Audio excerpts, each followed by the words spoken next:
Welcome to the show. We hope you have a blast. Thanks for making time for the Dealer Talk podcast. Another business leader, here's a penny for your thoughts. This ain't a regular conversation, baby. This that Dealer Talk. Yeah, this that Dealer Talk. Yeah, this that Dealer Talk. Yeah, this that Dealer Talk. Yeah, this that Dealer Talk. Ooh. What up? Welcome back to another episode of the Dealer Talk podcast. It's your host, Herb Anderson. Thank you so much for tuning in. Today, we have an amazing conversation. We're going to be talking about email communication, but in a way that we probably haven't covered here in the past. So without further ado, let me introduce to you today, Mr. David Steinberg from Foureyes. Herb, nice to be here. Nice. I'm happy to be with you today. Me too, man. This is awesome. I'm super excited. We're going to have a lot of fun. So like I said in the intro there, we're going to be talking about email, but I think in a very in-depth and cool way, and how dealerships can still leverage that effectively. So I typically kick things off with a background. So tell us about you. I mean, I've always been an entrepreneur. I come from a family of adopted children. I have 4 adopted brothers. And one of the things I think that has created in me is my parents adopted my siblings, my older brothers from Vietnam and Cambodia when in the 70s, when nature versus nurture would say that like the way you could raise a kid to be anything you wanted. And so I was kind of born in a science experiment where and it was a failed science experiment. You know, I learned a lot about like behavior change and how people don't really change, and like our nature is like so present. So much of what we build has to do with this idea of how do you do behavior change when people don't really change. And so we do a lot of like behavioral psychology on how we message, how we communicate, how we ask for things, knowing that like people don't change. And I think that's like key to some of if you look at the underpinnings of why some Foureyes products are successful, it's because inherently we understand that there's an ask whenever you have a software product for someone to do something. And I'm very into this idea of how do you get someone to actually do that intended thing. Right on, man. That's great. And I wanna kind of develop that a little bit. So you know, Foureyes, the concept of it, like how did this kind of start? Yeah, so you know, before Foureyes and before, you know, Adherence, which I founded in 2009, I had a lumber company, a sustainable lumber company. And I was always a hack programmer. My background was in software. So I programmed like a really rustic version of Foureyes because I knew I knew that all this data that our website generated was great from a marketing perspective, but I wanted it from a salesperson's perspective. And so built this really rustic script that told me what people were doing on my website. And it was really powerful. I could see like, oh, you know, if you called me, I could see, oh, someone's calling me. He's looking for reclaimed redwood. I could answer the phone. I already knew what you were kind of into. And that had a certain like parlor trick to it. But then what became really valuable was then when I was quoting all this material all over the US, and I never knew where they were in the buying cycle, and you know, buyers are liars, so they all try to act like they're interested in the product and take your time. So I started this little flag system where I could flag you. I mean, this was like the very early days of like thinking about what would become Foureyes. And I could flag you and watch you when you would come back, and it would tell me, hey, Herb's back on the website like 3 weeks later. And this became like my really powerful sales tool. And I became the biggest dealer of hand-hewn beams in the world for a while, just off of basically following up with people at the right time. So when we started Adherence in 2009, and everyone's focused on the marketing, look at what you can do. I'm thinking like, where's this system that I built? Like thinking that there would be companies that had done it already, that had more sophisticated versions. Because my system that I built wasn't scalable. I couldn't like give it to anybody else. It was like very rustic. And so that really started the idea of Foureyes, which is like, how do you use the data that your website generates to help salespeople? To really like, not to help the marketing team. I mean, that's great data for the marketing team, but like really focus on how do you help a sales guy do their job? And I think it's interesting because sales has changed in a key way. We've put all our information online, but we haven't brought our salespeople online. So salespeople's ability to listen to their customer has gone way down. And you see that. Oh, go on. Yeah, let me interject there, because you said something that caught my ear. And when I'm thinking of this tool, you're referencing the salesperson, but it's really now the BDC department. Mm-hmm. So when it sounds like when you were in the developments of this, that wasn't a consideration. Obviously, maybe BDCs were in their infancies potentially, or I mean, why was the focus on salespersons and not BDC? I guess is where my mind is going right now. Yeah. So initially, and still to this day, like if you look at the Foureyes modules, we have a set of modules that are highly focused on the salesperson, and then the tool we're talking about today is actually communicates directly to the consumer. But the sale, if you look at an organization, like my method of developing is you always focus on the underserved. So anytime I hear these people are lazy, they're not doing a good job, I think, right. Oh, there's so much opportunity to develop for them. Like what's changed in their world that people think they're so lazy? And as we started getting into the salespeople, we started noticing that they were unable to sort of communicate at scale. That what was happening with dealers is they were changing all this information constantly. They were changing inventory, they were changing pricing, and the salesperson had no ability to communicate that to their customers. It's basically trees falling in the forest and nobody hears. Right. And so we said, well, what would happen if we took that set of information, if we took that job that we know they're not doing, and we automated that in a really efficient, nice way that required nothing from the dealership. Again, so like going into the idea of behavior change, that we wanted to do something that required a zero ask from the dealership. So just keep on doing exactly what you're doing, but we're going to layer this on and we're going to empower you without you having to do a thing. And that's really where the prospect engagement module that we're kind of talking about today, that's where it came from. But you see underneath that, it still collects all the data. And, it still gives the salesperson that ability to operate at scale.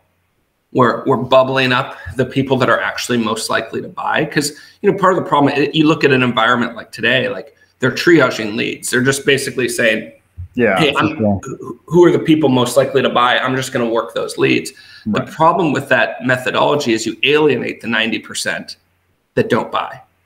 And so I believe I think this is part of the reason why Carvana's stock is so high, why Carvana's success. I mean, we can talk about their acquisition model or whatever they're doing to get cars, but it's because dealerships don't realize that for every lead they sell, they're alienating 4 or 5 people from ever calling them again. And so we wanted a product that basically would help the consumer feel like they're still being communicated with, that they haven't been forgotten about by the dealership. Yeah. So let's talk about the current state, right? Because I think that there's some key points here that I want to develop. Number one is, let's talk. We keep referencing the website and the value of the website. There's no question that if you're in the automotive space for any amount of time, you know that the best leads come from your website. I mean, it's just the way that it is. And so my marketing philosophy has always been to drive customers from wherever I can, pull them, capture their intent online, obviously, or on social media or whatever, and then drive them into my website. And then my website, if it's constructed appropriately, right, it's going to keep that customer engaged. It's going to get that customer to take some sort of action. Hopefully, that's the goal.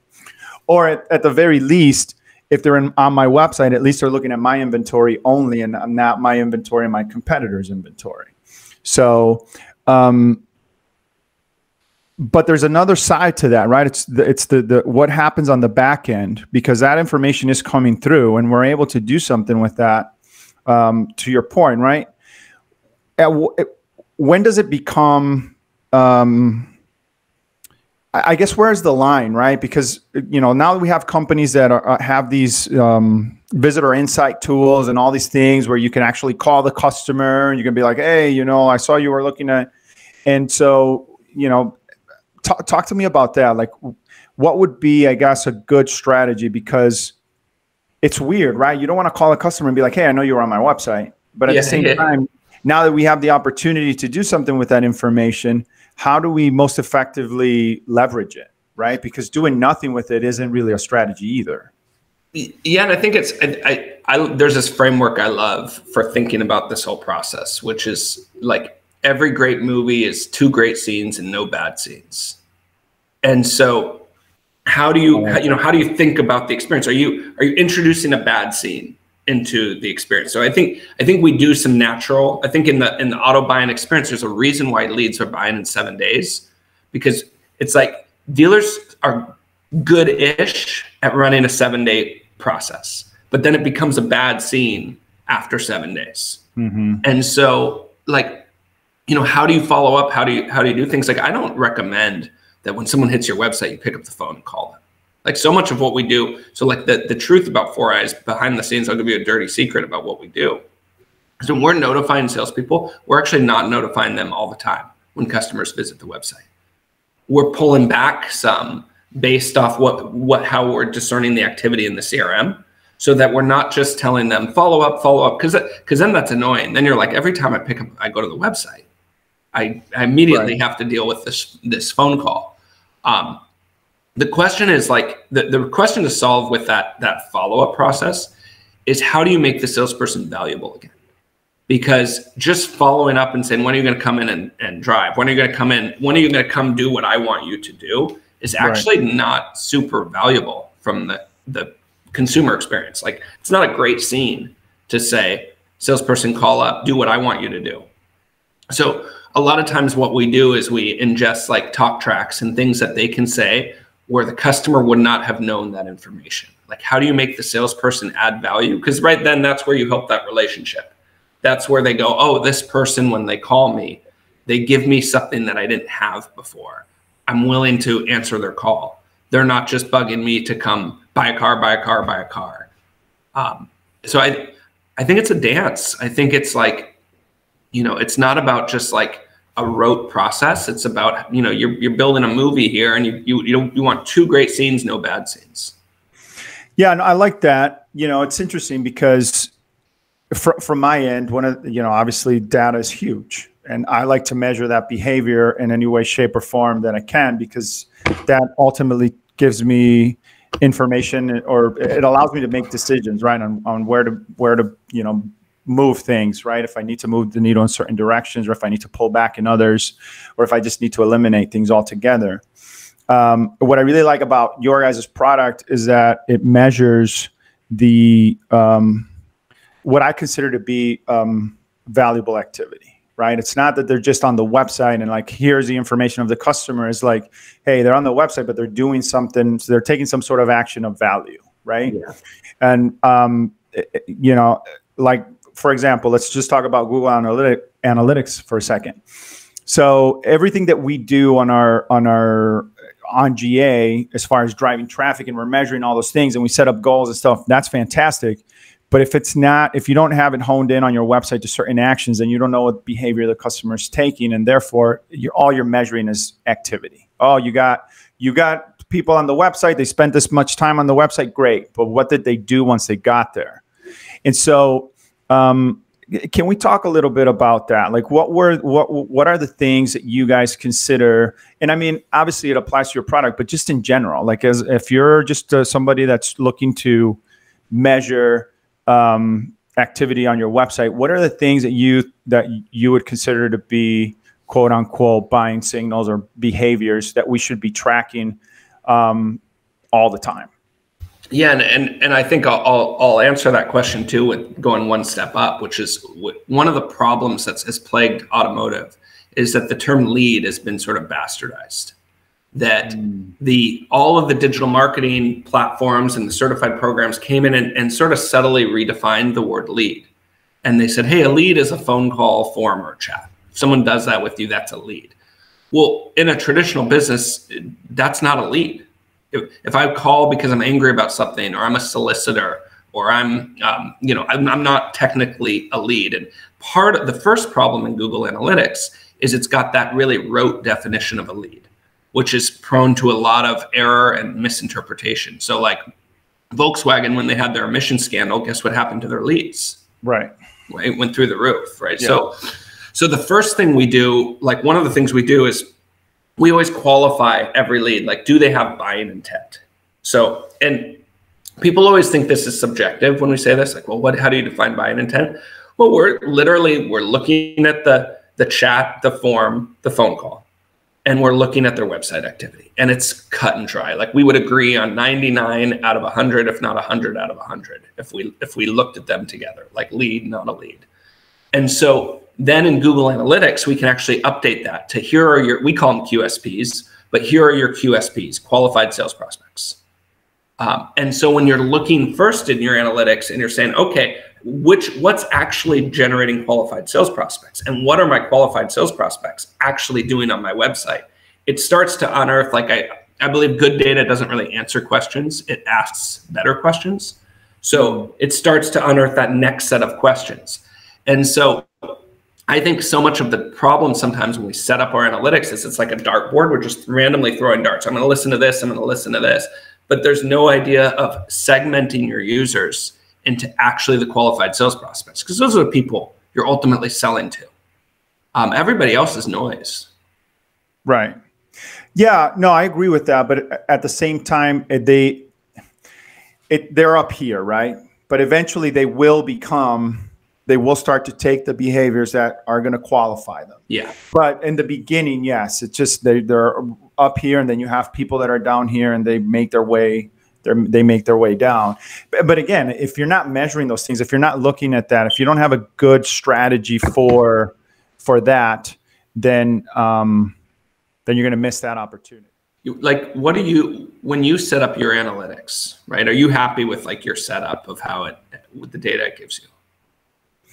Yeah, but I have a pretty honed in process now that I just replicated from the different stores that I've worked at. And, like, I look at the four main things, right? The form submissions, the chats, text message, if some of the stores have that, phone calls, right? Because those are the things that measure, quote unquote, like engagement and I don't know if engagement is the right word, because there are other measures for engagement, but it tells me that the customer is taking some sort of value added action, right? But then I look at some of the other stuff, right? That to me it's more valuable. How many pictures did they look at? How many time did they spend on there? Are they return customers? Yeah. Like there's the oh geez, I'm blanking out right now. There's this report in Google Analytics that you could tell when that customer has come to your website multiple times. Yeah. The cohort report, excuse me, sorry. Yeah. And so you're able to analyze that activity as the time progresses, and then you can see if that audience is coming back into the website. And so if I see that audience has multiple entries, then to me that's more valuable, because here's the reality: like, we've trained customers not to submit a form, right? We've just trained them not to do that because we call till they buy or die. So that's chat. For the majority of the dealers that I've worked at, they don't have a pretty good response time. So then the customer sets in a question or something, and it just sits in the queue for longer than it should. And so that's not really a good experience. The phone call, to your point, like, I don't know what that phone call is. I know that they called somebody, but I don't know if it was for service, which happens a lot. Like, a lot of people just call to schedule a service appointment or whatever.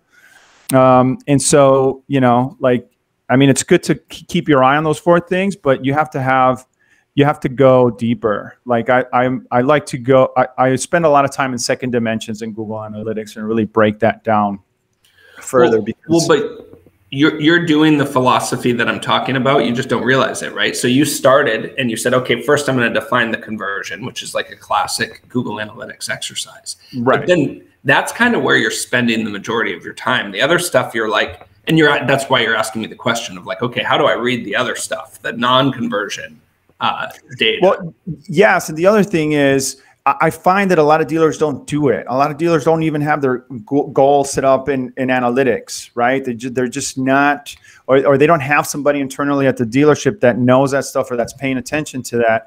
And so I always like to give some tips, some sort of giveaway, something that you should be looking at least to get you better than where you are today. Because the reality is this: the data that we live in an environment right now that's full of data, and that's continuing to grow. And I don't see that going the other way. I see becoming more and more. We're going to start to get more and more and more data. And after a while, you're going to have so much. So what do you do with it? So you need to, I think dealerships, first of all, I'm a big advocate of dealers starting to look at or really consider having data analyst positions. Like I really think that needs to be a permanent position at the store. And these folks, all they're doing is they're taking all this data from everywhere, they're compiling it, and they're making sense of it all to help that store reach their objectives. But until we get there, I think we need to have at least a basic, hey, if you're doing nothing else, do these 4 things or do these 5 things, because you're going to be better than where you are today. So I really agree with you on the data analysts, and I could go, there's something we're working on behind the scenes that's coming out soon that I'm really excited about on that front. But I think the other piece you're saying that's interesting to me is there's this economic theory of like anonymous harm, which is part of the reason I think dealers struggle with all this data, that we're willing to like accept massive amounts of harm if it's anonymous. And part of the problems in like Google Analytics that people struggle with in honing it in is it's anonymous. It's completely, it's this herd did this and this herd did this. I mean, like the good example is it's like, we'll spend $1 million to get somebody off a mountain when they're stuck up there. But meanwhile, like 10 people could freeze in a winter night in Chicago and we don't do anything because they're anonymous. And so like we do a lot of, we used to do this a lot, like as we were building Foureyes, was we'd come in with somebody and we'd say, okay, we're going to show you some data from Google Analytics. Look at the bounce rate on this page. Like, look at how many people are just coming and bouncing, thousands of people coming and bouncing. And the dealer would look at that. They wouldn't do anything. They'd like sort of nod, or they'd say, oh, I know it's a problem. And then we'd say, hey, let's watch your website real time right now. And I'm like, oh, here's somebody. Ooh, they came in from paid search. They clicked on this campaign. This cost about $7. Oh, they're on the VDP. Ooh, they just bounced. And watching that moment right there would completely make them be like, I'm going to get on the phone. I'm going to fix this problem. They would have a completely different reaction to that data. Funny. So like when you're talking about data analysts and I look at what we're doing, I like in the psychology of it, I think we need to link a lot of what's happening in these big trends that you're saying where like, oh, I'm seeing a problem here, to non-anonymous data, to like, and I don't believe in like unmasking, by the way. Everyone thinks Foureyes is an unmasking tool, like not trying to figure out who you are on the website. You don't need to. Enough people are telling you who they are. Right. We just need to start looking at those stories and saying, let's talk about why this didn't work with her. What was the bad experience you gave him on your, oh, look, the VDPs he hit 7 VDPs and none of them had images. Like, oh, this is, this is why he bounced, or this is why he bought somewhere else. Exactly. Yeah, no, that's exactly it. Like when I used to work for Cox Automotive. I was a rep for Auto Trader. And man, I remember walking into these meetings and being like, oh, you got all these VDPs and VDPs and VDPs that. And the customer would be like, great, I'm not selling any more cars. And so there's one thing to get views, but views with no action is pointless. It does nothing for you. You know what I mean? I could create strategies and ads and windows to a dealer's website and have them look like they're getting a ton of activity. Yeah, and that's another place where vendors have sort of tried to recraft the metrics to say, it's not really about forums and chats anymore, it's about VDP views. And I would kind of argue like, no, it's about how many live people are you interacting with as a dealership, like in any way, shape, or form. Shape or form, yeah. There you go. Agreed. So I wanna not completely go in a different direction, but I want to talk about email marketing, because to me,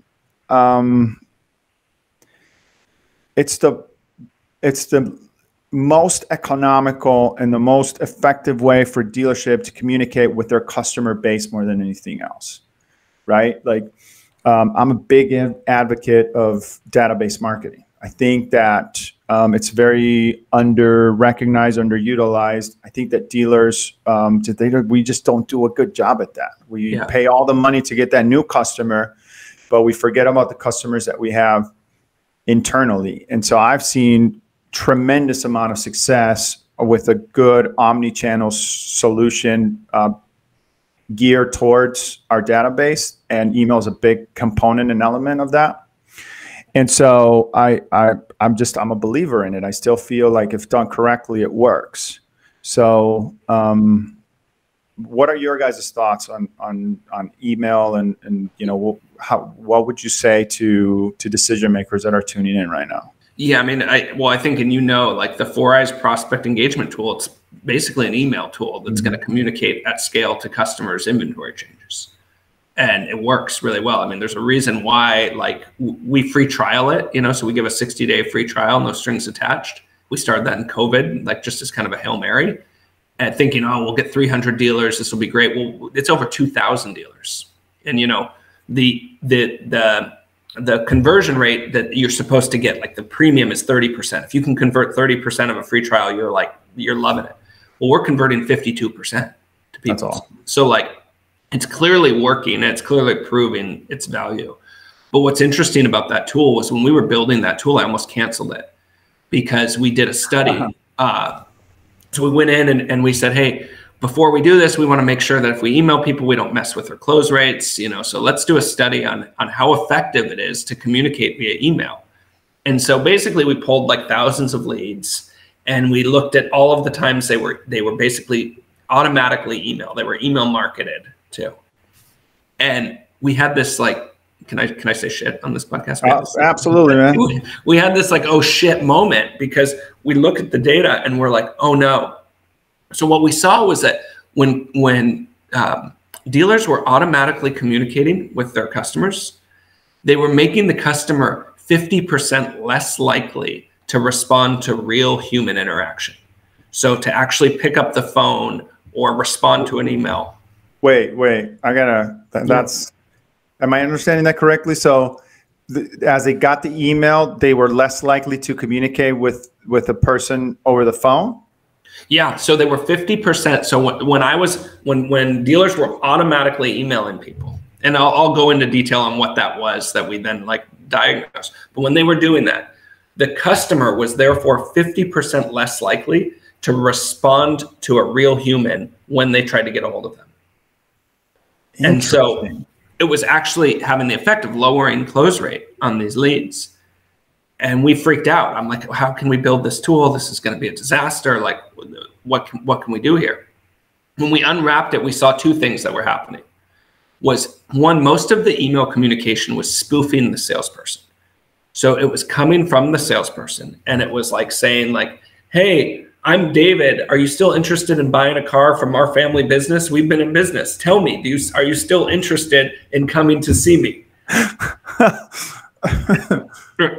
And no. Yeah, exactly. So what is I mean, we get those emails, right? We all get those emails as people being sold to. So like when you get those emails that spoof the salesperson, what we were seeing happens is the customer sees right through it. It's even a different font a little bit usually. Like it doesn't look quite right. There's always something like a little off with it. And the customer sees that and goes, oh, I'm just in their tickler. I'm just in their washing machine. They're just trying to like cycle through me. Right. And so when they pick up the phone and call, they don't think this person's trying to add value. They think this person's trying to ask me, am I going to come in and buy a car? Yes or no? And so that was kind of our hypothesis on why those emails were less successful. So we started when we first started Foureyes, we still have this in the application. We set it up so we could do it. Now more than ever, businesses need more efficient sales. That's why thousands of dealerships trust Foureyes to help with things like automated inventory email updates and ensuring all of your leads get into the CRM. To try Foureyes for free, visit foureyes.io/dealertalk. That's foureyes.io/dealertalk. So we could say, hey, we can exclude a certain number of people from receiving the email, and we can compare the close rate of the people we're emailing versus the people we're not. And so we did that en masse for thousands of dealerships when we first started. And the difference was like the control group closed at like 11.4%, and the people we were emailing were closing at 13.6%. And so that's where we realized, like, okay, we have a winning tool. We are affecting close rate in a positive way. And we still turn on control groups now and then to be able to analyze, like, is our email effective? Effective, yeah. So let's talk about, when it comes to email marketing, one of the conversations that I have often with decision makers is the open rate. So you would go in with like, hey man, you got great open rate, 30%, you know what I mean? And people are clicking and stuff. Is that an effective way to measure the performance of an email effort, or are there other things that we need to consider? Yeah, so open rate is a good top line indicator. It's one of many top line. If that's your only top line indicator, then you're doing something wrong. Right. But it's one of a good set of metrics. And like, to me, open rate's also, the other thing I'll say as a guy who does a lot of emails is, I think one of the things people don't understand about email providers is how well are you managing your email servers so that you can maintain high open rates. Because if you don't maintain your email servers and you're not putting a lot of dev resources and attention into actually maintaining those machines that are sending those emails, they'll get blocked and flagged, and you'll see that open rate go down to 10, 11%. And that's a reflection of just getting in people's spam, not making it where it needs to be. So like, behind the scenes, that's a really, really important thing to manage. We spend a lot of time managing the actual sending, making sure we're not being flagged, making sure our unsubscribe rates, all of that stuff is not in danger of hurting open rates, because that would be a disaster. But then, the next metric going down is like, well, then what are they doing? The beauty of Foureyes is we can then see everything they're doing on the website, whether or not they're clicking oftentimes. So we get a whole picture of like, is this part of the buy-in experience? Are we creating this 2 great scenes, no bad scenes? And the bad scene we're really trying to fix when we email is the feeling that the dealer isn't communicating with you. The feeling that you put in an inquiry and the dealer kind of forgot about you. And like, one of the things that's hot right now, that's crazy, is the amount of times what we're seeing right now. And let me interject there though, because that's a pet peeve of mine. I mean, is it really though that they forgot, or is it that they think that they're communicating with the customer because they have all these processes in place and they're like, oh no, that aspect is taken care of. I got this automated thing that's supposed to, you know what I mean? Like, that's the other thing. Like, there's so much things happening, all these different platforms, all these different, communication platforms, that we oftentimes, I feel like dealers think that they're covered and they're really not covered. Yeah, you're right. I mean, that's a great point. Like, do you find that when you run like an activity report in the CRM, all of these things that are doing things on the leads look like activity? Right. Yeah. But, when I have these conversations, when I break it down, like I just had this conversation yesterday, talking to one of the stores that I work at, and their open rate or their response time was like 2 hours. And it's like, dude, like, what's going on here? This is crazy. And they're like, well, I mean, why is it still counting me? There's an email that goes out when the lead comes in. Yeah. Like, you know what I mean? So that's like, I feel like oftentimes we just feel like, oh, we have a safety net for that stuff. The leads are being attended to, but they're really not. You know what I mean? Well, what I would say too, like, and I'm kind of shooting off the cuff a little bit here, but like, marking real human engagement in the CRM. Like, if you can put a flag that's like, no, this was actually a real human talking to them. And are we at some point in the process circling back with real humans? Because that's the advantage of dealerships, right? That's how you're going to disrupt potentially Amazon, or prevent an Amazon from coming into the space, is by making humans valuable in it. Mm-hmm. Like Amazon, the more we just make it so it's like, oh, it's automated. You can just put it online and they just do the whole process. It's like, to me, that's like lemmings going over a cliff, because that's like setting up Amazon and setting up the big companies to be like, thank you very much, we'll take this business model now. Right. Yeah.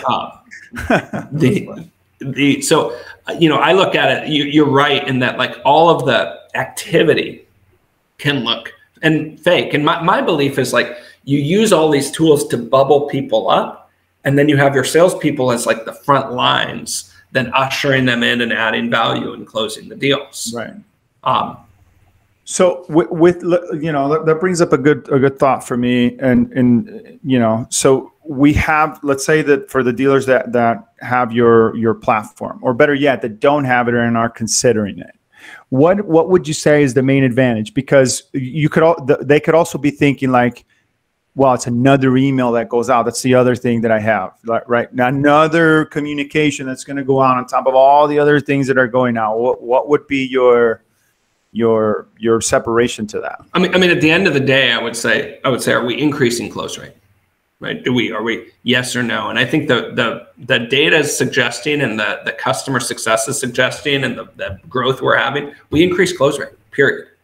And if we're not increasing close rate, so if we were to go into a dealer and we're not increasing close rate, then what's going on there? And that's usually a matter of too much noise. Like that's like, okay, the customer's being bombarded. Let's unwrap what's two great scenes, no bad scenes. How are we bombarding them with bad stuff here? That's making it so when we have good messaging, they go blind. They're not even seeing it.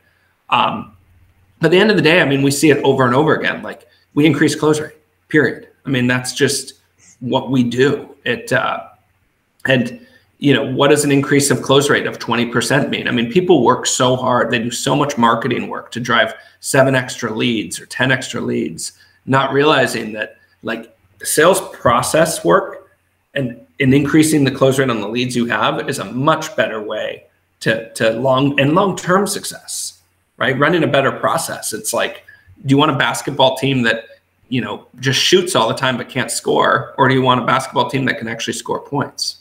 Yeah, no, I like that thought too, because that's one thing that I talk to my customers, especially when I'm doing these discovery conversations. It's always like, listen, let's just be real here. You're getting enough leads. Like you have enough leads here. I mean, if you just increased your closing percentage, you'd sell more cars. You don't have to spend a dime more.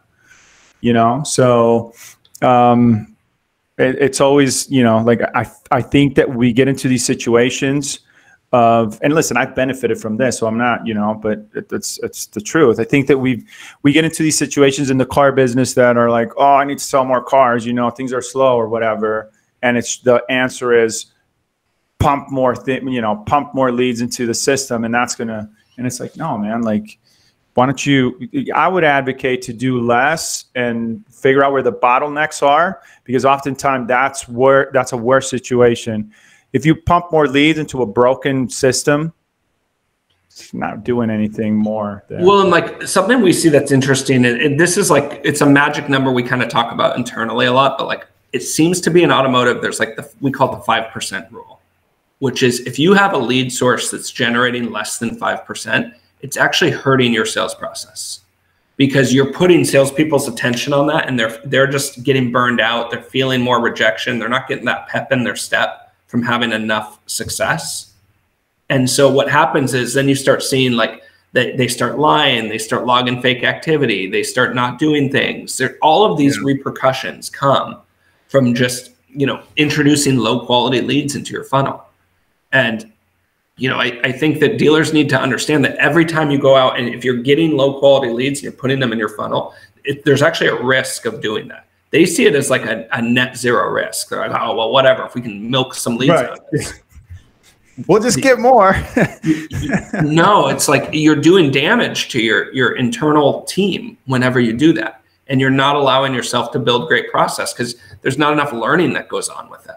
So like, I believe in like sort of the same thing of like, isolate the leads that are performing less than 5% and ask yourself, are they really necessary to our business?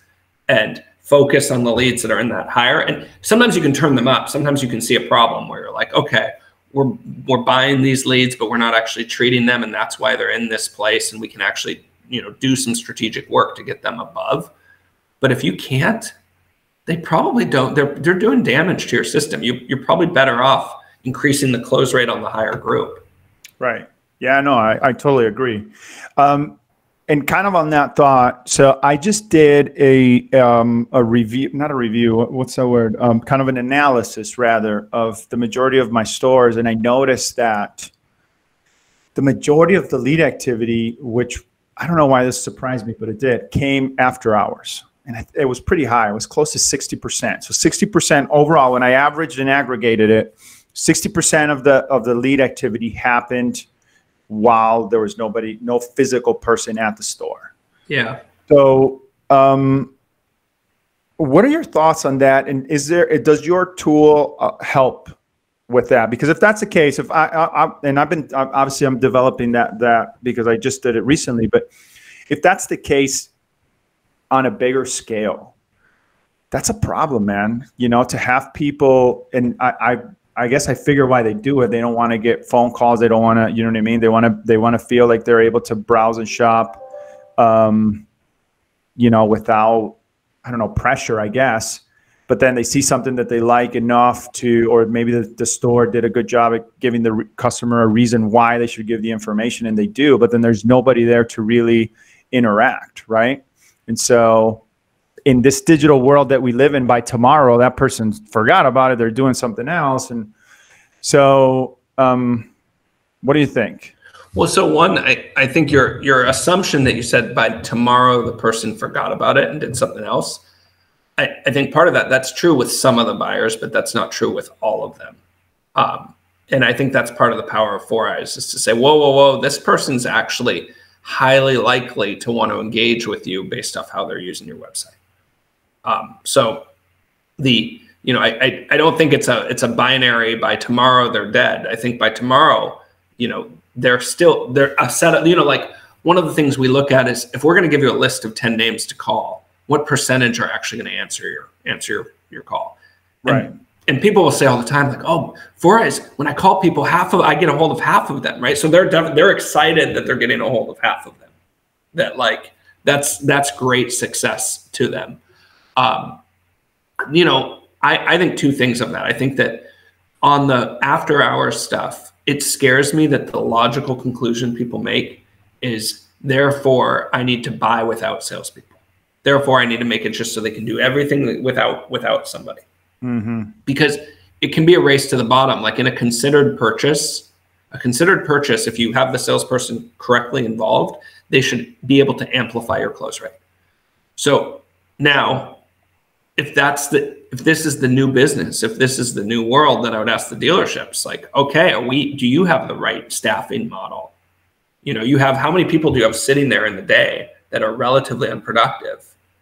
Is the staffing model right for you? Is there a different staffing model that you need to take to be engaging these shoppers? I know that's like, I have a lot of thoughts there on basically how to connect people to a real salesperson very quickly. I think that's also part of the problem, that, like, you gotta go through like a gauntlet just to talk to a salesperson. But that's a good point, man. But it's not like that anymore. That's the problem, right? Because the leads don't go directly to the salesperson. The lead now goes through a BDC. The BDC funnels that, and then they, I've had stores that have a BDC, an internal department, and then a sales floor. It's like, what? You know how hard it is for the customer to get the attention that they need? Like, first of all, that, in my opinion, response time is key. Like, a lead comes in, you respond to it immediately, and then you pass that along to, if you have a BDC, you pass it along to a salesperson right now. Like, what are we going to wait for? We're going to wait for the customer to go to another dealership and have somebody that actually has their stuff together to call them and take the deal? Like, I don't get that. But then you go out to the front and there's 5 guys sitting on a golf cart right in front of the door of the dealership. And I'm like, I don't, because we have this BDC department that's supposed to be doing the work for them. I just don't understand that concept fully yet. So I'm going to take you on a little bit of a journey here, and I'll connect it back to what you're saying. But all right. But in 2012, if you Googled hardware stores in 2012, everybody was like, these stores are dead. Hardware stores are dying. They're dead. They're going away. They're dodo bird.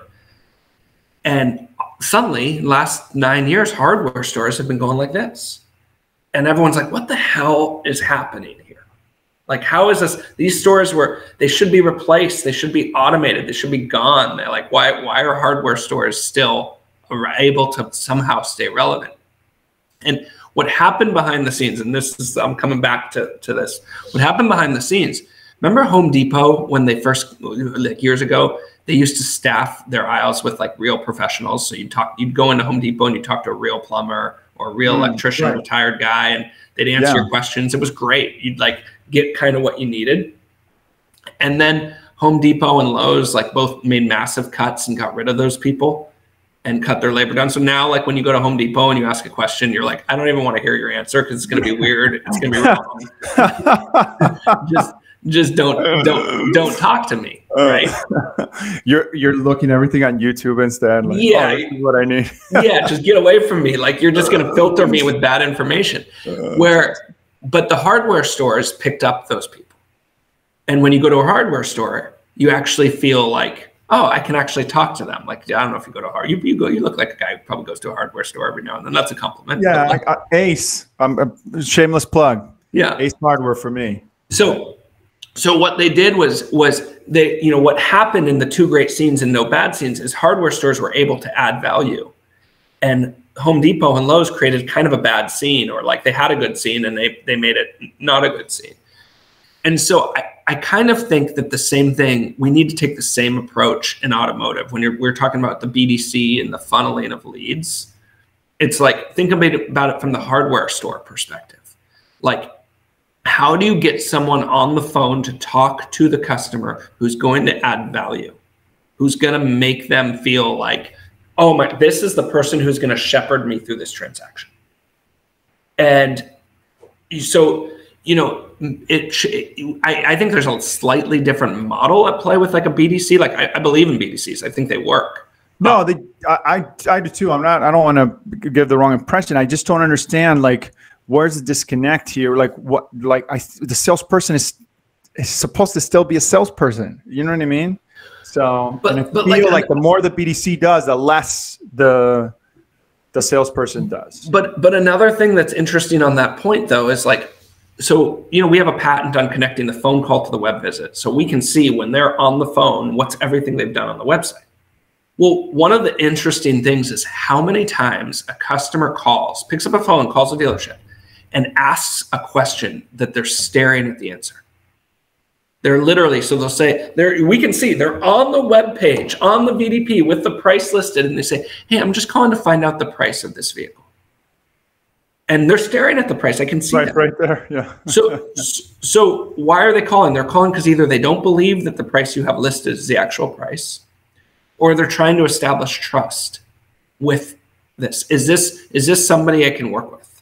Is this someone who's going to help me?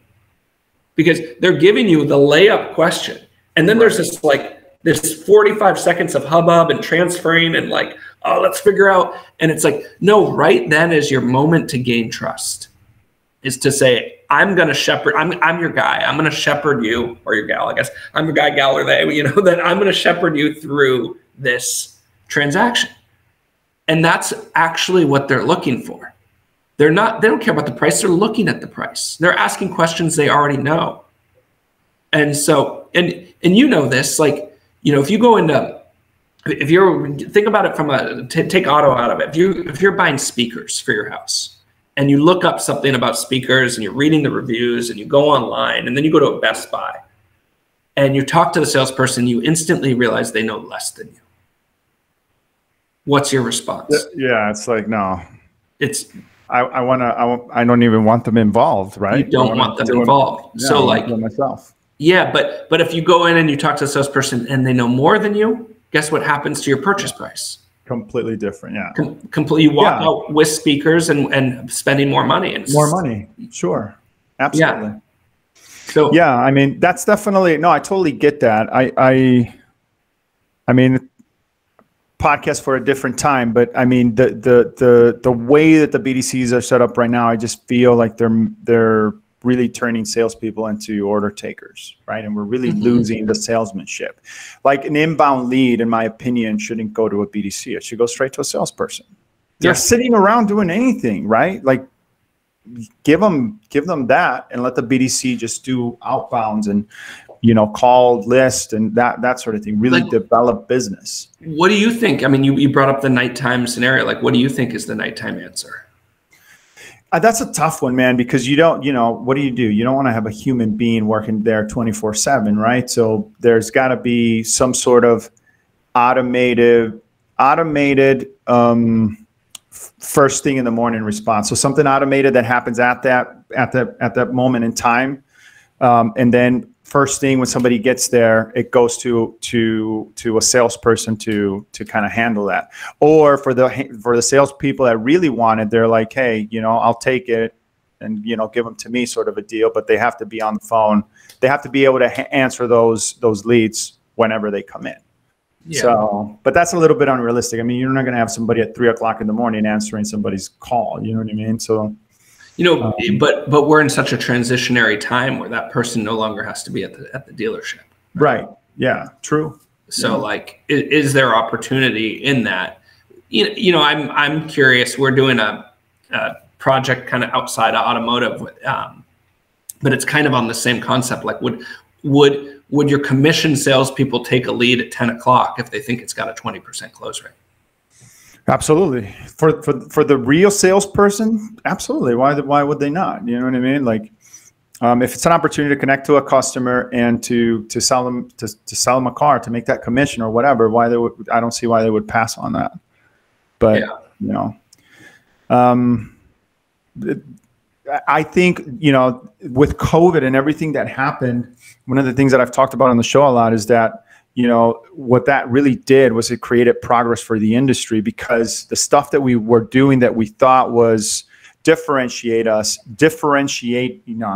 that's the word, everybody's doing, right? For the most part, we've all had to kind of we've had to been creative, or we've had to become, more creative because of the situation. And so that's going to force us to look at the future and think outside the box, like maybe something like this, where you have, but I just would like to see those inbound efforts go directly to salesperson and not funnel through a BDC. Like, that customer is already, if they're making contact, send them straight to the salesperson. Like, what do we have this intermediate person setting up an appointment for? Like, I don't get that. Yeah, they're not so busy that they're like, you're like, oh my God, this person has no time for you. So right. I have to be their screener in order to give you time to this great salesperson that you're going to talk to. And it's not like one dealership, man. Like, I've been to multiple, and it's the same setup. You get there, there's 4 or 5 guys on a golf cart sitting there talking. It's just become this thing that it's expected. What kind of impression is that as a buyer, dude? You get there, I'm afraid to get out of my car. Yeah. And I mean, I think know it's coming, And I think part of the problem, and people talk about this all the time, is the BDC solved a specific problem, and that there's a set of outreach that we know needs to happen every day to move these leads down the funnel. Sure. And they could do that without distraction. But then what happens is then you're like, oh, you're doing so great, and I'm able to just put work into you, and you actually do it. So therefore, let's put more and more work into you and actually do it. So everybody sort of balloons their BDC, and they're doing more and more and more. And then eventually it pops, and then they got to reshuffle and figure it out. And so, we're kind of in that spot now where we're saying, wait a second, we're asking the BDC to do so much. What are we asking these sales guys to do? Right. Exactly. And I think it's a whole other podcast, but like, when you start breaking down what are the roles of a modern dealership, of a modern sales process, like you're talking about a data analyst and having these people that, as one role. I think the other thing that's interesting is like, finance manager was like, numbers person, but there's a little bit of like a sales engineer, like who's that person who knows so much about the product that if we're going to put so much education onto the website, or on not even on the dealer website, but all over the place. Who's that person who can come in and know more and add value and make the person feel like they're talking to pros? They're dealing with like, you see that happen actually organically in service shops a lot on the fixed ops side. Mm-hmm. Yeah, exactly. And how do we create that experience on the sales side? Yeah, no, and then to your point, that's why I liked when we started the conversation, you were talking about this tool was for the salesperson. I had to think about that for a second, because even that's just not my my perception, because it's not the reality that I see every day. Like I see all these leads going straight to BDC departments, and it's like, you know, like I said, I don't fully understand that yet. Well, and what I see is I see 4 or 5 people. I see the same thing you see. There are 4 or 5 people that are sitting around that are not productive, that are not efficient. And I'm going like, here's opportunity. But we have all this data, right? We have tools like yours. We have analytics. We have visitor insights technology. We have all this information now that we could feed it to these folks. We have equity mining tools. We have all this stuff. Like, dude, like think about, you know, being a salesperson. I'd be like, dude, like, there's no reason why I should be standing around. Yeah. None at all. Like, I should be busy from the moment I get there until I leave. Yeah. I don't know. It's weird. Well, I mean, it's opportunity. Yeah. And I think that's part of where, like, I think you're right. I think it's like, because why do they have 4 or 5 salespeople sitting around? They have 4 or 5 salespeople because if they have enough showroom traffic coming in, they all of a sudden need to deploy those people. Sure. Yeah. But then it's in the off hours. It's like, well, how are those people actually being deployed? They're like, you know, like I'm a lean organization guy. Like I think like a lean organization is a better muscle that can actually be deployed better to your resources. Well, this is not lean. Having 4 or 5 people sit around is the antithesis of lean. Right. Exactly. And so you have to lean in and say, to your point, I mean, I think we're preaching to the choir here, but you have to lean in and say like, no. How do I get them to actually work efficiently? Like asking them to do dead end tasks is part of the problem, but that's part of the reason they sit around. They're like, whatever they're asking me to do doesn't work. They're giving me a crappy list of names, telling me I'm supposed to follow up, or I'm supposed to basically turn into a BDC myself. True. So. All right, man. Listen, so thank you so much for doing this. I really appreciate it. There is one question that I ask everybody that comes on the show, but before we do that, I wanted to give you 5 minutes. Tell us about you guys, where we can reach you. I know you guys do these trials. Like, I want every single dealership that's listening in to give you guys a shot. Like, I really believe in the product. I think it really helps you connect with the customers that are ready to buy, and it does it in what I consider to be the most cost-effective way, which is via email. So, I mean, it doesn't get any better than that as far as I'm concerned. So, yeah, how can we get in touch with you guys? Look, increase your close rate. Go to foureyes.io, sign up for a free trial. If you're like, what the hell am I signing up for a free trial? Get a 10-minute demo from our sales guys to see what you're signing up for. And let us prove it to you. You don't have to, I mean, one of the big values of the prospect engagement module. So I'll give a secret here that we do. So we have a prospect engagement module that asks nothing of you. And then we have our sales enablement module that only basically all a salesperson has to do is open their email in the morning, and they're going to see the leads that that are the best leads to follow up with at any given point. And those 2 modules, you start with prospect engagement module. We're just going to communicate to your customers. We're going to increase your close rate. We're going to do that without you doing a damn thing. 60 days. But meanwhile, we're collecting all the data so that when we start talking to the salesperson, then if you like that, we're going to give you a free trial of sales enablement for 30 days, because we're going to say, okay, we now have 60 days of data that we can actually add value. We can tell the salespeople something they didn't know. I can say, hey, Herb, that guy you thought was lost. You know, one of the things, 34% of leads that dealers mark lost are not actually lost. Lost, yeah. So like, we can bubble those up. It's great. It works fantastic. But it's, again, like, I feel like I'm lucky. I don't need to give a hard sales pitch because it's a free trial and there's no strings attached. We don't auto enroll you. We have to prove to you at the end of 60 days, we have to get you on the phone and show you. You have to say yes or no, or don't answer our calls, in which case you're a no. But the numbers speak for themselves. Right on. Yeah. So again, go to the show notes. If you're listening to this on the podcast app, I'm going to put the link there. Or if you're watching this on my YouTube channel, make sure to go to the video description and sign up for your demo and your free trial. All right. So there's one question that I ask everybody that comes on the show. And that question is, where do you see the automotive industry headed in the next 5 years, and why? I think the auto industry is in a battle. right now at the tier 3 level to, there's so much consolidation happening. Is the small single franchise, 2 franchise dealers still going to be around in 5 years? I think there's going to be a lot. I mean, obviously there's so much acquisition. So the dealer's still going to play a role. But, I think if the dealer can figure out how to make people valuable, I think that's going to protect their margins a lot. If the dealer can't figure out how to make people valuable, I think it's going to be a little bit race to the bottom, fixed pricing, just this is what it is, go buy it from your dealer, and dealers are going to be more fixed ops houses. I don't know. What do you think? Well, let me ask you. I'm kind of curious now because I don't know, man. I've asked this question now for 5 seasons, and everybody has a good answer to it. Like what you just said right now. I think that makes a lot of sense.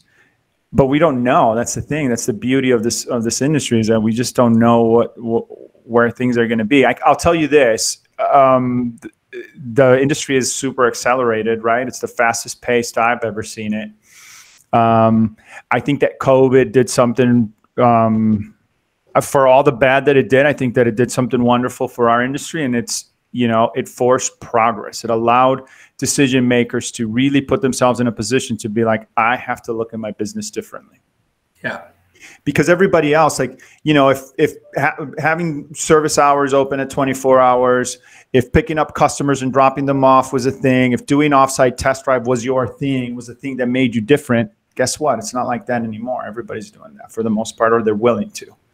And so that forces us to think and look at the business in a way that we haven't really done. And so I think that 2, 3, 4 years from now is really when we're going to start seeing those things. Decision makers are more open-minded to ideas and technology and all these things now more than ever. I mean, look at what happened with digital retailing. Without any acceleration, mind you. Like, there's no data that supports that it has done absolutely anything. But we all signed up for it. We all did it. We all, like, the ones that were hesitant were like, oh, no, that's going to happen 5 years from now or whatever. They all were like, oh, no, I got to get on this now. And so just that switch in mentality, that switch in mindset is going to do wonders for the industry. I really believe that. And so I think the next 5 years look really good for us. But we got to, we also have to be realistic. We got to know that we have people that want to move our cheese, right? Like the Carvanas and the Vrooms and even the Amazons. Like, just because Amazon isn't fully saying I'm taking on that industry doesn't mean that they're not working towards it or planning on it on their 5-10 year roadmap. Well, and to your point, like I think that question of where's the industry in 5 years, like if you asked me a few years ago, my answer is different now. Like I 100% believe the dealer is going to be relevant in 5 years. Oh yeah. But I think that my question now is what about the small single store, 2-store dealers? Are they going to be relevant in 5 years? Yeah, no, I mean, but still, I mean, I think it's good and it's bad. I still feel like them being acquired means that they have more resources, hopefully, at their disposal, and they'll be able to, again, implement some of these things that, I'm not even going to say implement some of these things, because I really feel like there's new, like really revolutionizing things coming. Like one area that I can tell you right now that I feel is the next thing is websites. I mean, look at dealership websites. They all look and feel the same. Yeah. And we just need one company to be like, I'm going to do this completely different and change that up. And I don't know what that looks like, but I know that, to me, I feel like that's the next thing that's going to happen. Yeah. So Herb, this was great. I really appreciate it. My team spoke so highly of you. They're like, wait till you meet Herb. He's great. You're gonna love him. And so now I see why. It's well done. This is a good format, and I like that I listen to a lot of podcasts. You didn't put 12 minutes of small talk in there, which kills me when I listen to a podcast. We got right into it. So great job. Thanks, man. I appreciate it. Thanks for doing this too. Like this is a topic that I really wanted to cover. I feel, again, I'm a big advocate of what you guys do. I think that there's tons of value there, and I really, hope that the people listening in give you guys a shot, because I think they're going to be pleasantly surprised. Yeah, great. Well, thank you, Herb. This was awesome. I appreciate your time. Right on. Well, thanks again, David. Again, go to the show note, guys. Check the links, do the demo, sign up for the trial. Listen, you got nothing to lose, right? So go ahead, do it right now, and check it out for yourself. Come to your own conclusions. That's all the time that we have for today, folks. Thanks again. And as usual, we'll talk later. We only host a well-respected. The vendor LexisNexis. We don't sell digital marketing. What you do? We inspect it with our DT vendor management solutions. We come in like the EPA to clear out the pollution. Take the trash out. Go keep your P&L clean. Your inventory. Now more than ever, businesses need more efficient sales. That's why thousands of dealerships trust Foureyes to help with things like automated inventory email updates and ensuring all of your leads get into the CRM. To try Foureyes for free, visit foureyes.io/dealertalk. That's foureyes.io/dealertalk.